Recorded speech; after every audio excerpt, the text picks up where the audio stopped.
Celsius qui engage des avocats spécialisés dans les restructurations, le fonds d'investissement Three Arrows Capital qui est en difficulté, Nexo et Tether qui rassurent les investisseurs, ou encore la Fed qui monte ses taux d'intérêt à des niveaux que l'on n'avait pas vus depuis 1994. Bienvenue dans ce Daily Crypto où je vais vous résumer ces dernières actualités du monde crypto. Et si vous appréciez ce format, pensez à liker la vidéo et également à vous abonner et activer la cloche pour être informé dès que je sors une nouvelle vidéo pour ainsi être au courant des dernières actualités du monde crypto et blockchain. Et si vous voulez participer au développement de la chaîne, vous pouvez désormais me soutenir en me laissant un pourboire sur Tipeee, et je précise que même un pourboire d'1€ peut grandement aider à me dégager du temps pour YouTube, pour au final vous offrir un contenu encore plus pertinent et plus professionnel. Et comme d'habitude, je vous rappelle que mon contenu a un but informatif et que je ne suis pas un conseiller financier, et finalement je vous invite à venir me suivre sur mon Twitter que vous trouverez en description.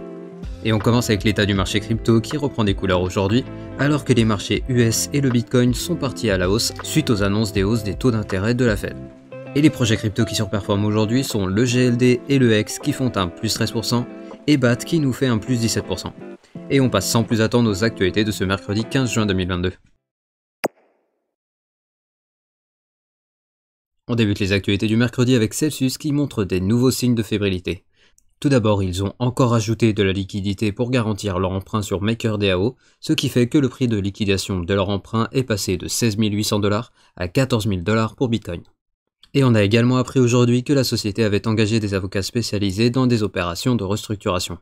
En effet, c'est l'information que vient de dévoiler le Wall Street Journal, et il déclare également que la société serait en train d'étudier différents moyens de financement, comme par exemple des levées de fonds auprès d'investisseurs.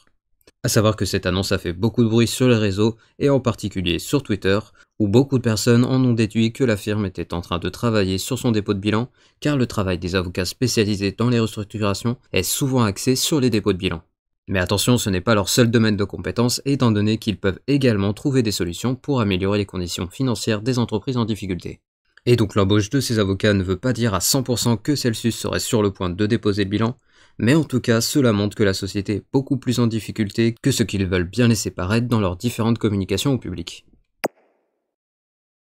Et en parlant des acteurs crypto qui sont victimes du crash du secteur, on a aujourd'hui Three Arrows Capital qui montre des signes de difficulté. En effet, le fonds d'investissement spécialisé dans le secteur crypto avait une exposition significative au Luna de Terra, et ils sont également exposés au stack Tether de Lido qui, je vous le rappelle, a perdu la parité avec l'Ether. Et avec tous ces facteurs combinés, la société a été liquidée sur une position de 400 millions de dollars et risquerait désormais l'insolvabilité.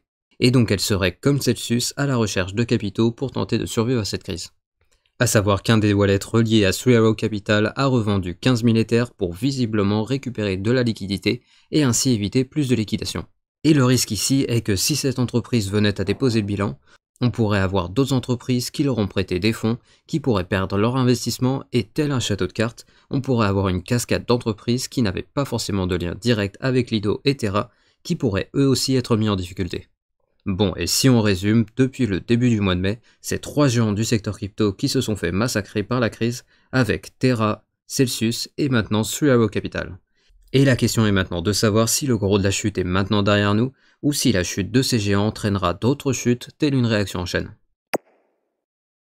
Et en parlant de Three Arrows Capital, on a Nexo, la plateforme concurrente de Celsius, qui annonce qu'ils n'ont aucune exposition à Three Arrows Capital. Et je vous rappelle qu'il y a quelques jours, ils avaient fait une proposition de rachat d'actifs à Celsius pour avoir accès à leur base de données clients. Bref, alors que plusieurs sociétés crypto sont en difficulté, on a Nexo qui semble vouloir mettre en avant le fait qu'ils avaient pris des positions plus conservatrices et que cette approche a été payante étant donné qu'ils sont désormais en bonne position pour résister aux perturbations que traversent les marchés crypto actuellement. Et d'ailleurs, on a aussi Tether qui dément toute exposition à Celsius et à Three Arrows Capital.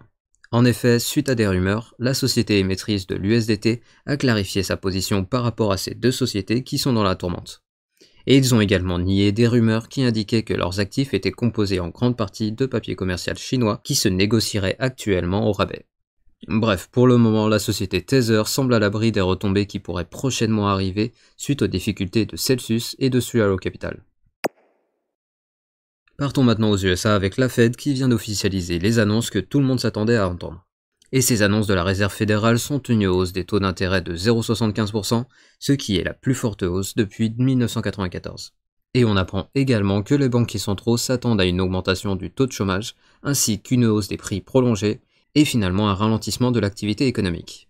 Et alors que de nombreux commentateurs nous disent que désormais la Fed fera tout pour contrer l'inflation, quitte à entraîner une récession, Jérôme Powell a lui déclaré que, je cite, « Nous n'essayons pas d'entraîner une récession ». Mais bon, il avait aussi martelé il y a plusieurs mois que l'inflation serait transitoire. Nique ta mère. Et on finit les actualités du mercredi avec le flash du jour. Tout d'abord, on a la plateforme NFT OpenSea qui annonce la migration vers leur nouveau protocole qui permettra de réduire les frais de 35% en moyenne, soit une économie d'environ 460 millions de dollars par an pour la plateforme. Ensuite, alors que de nombreuses sociétés crypto sont en train de licencier et que Binance a lui annoncé 2000 postes à pourvoir, on a aujourd'hui la place d'échange Kraken et Polygon qui sont elles aussi en période de recrutement. Ensuite, à Manhattan, on a une agence immobilière qui va relister un NFT d'un immeuble qu'ils avaient mis en vente il y a 2 semaines à cause d'une perte de valeur de 40% suite à la chute de prix de l'Ether. Et finalement, on a Fabio Panetta, un membre du directoire de la Banque Centrale Européenne, qui a déclaré que s'il était émis, l'euro digital serait plafonné à 1500 milliards d'euros. Et ainsi se termine le Daily Crypto du mercredi.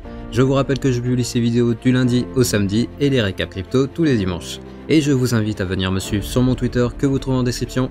Et si vous voulez soutenir mon travail et m'aider à développer la chaîne, je vous rappelle que vous pouvez désormais me soutenir à partir d'1€ par mois sur mon Tipeee que vous trouverez également en description. Et comme d'habitude, pensez au like pour le référencement de la vidéo et à l'abonnement ainsi que l'activation de la cloche pour être notifié dès que je sors une nouvelle vidéo. Et je vous dis à demain pour un nouveau Daily Crypto.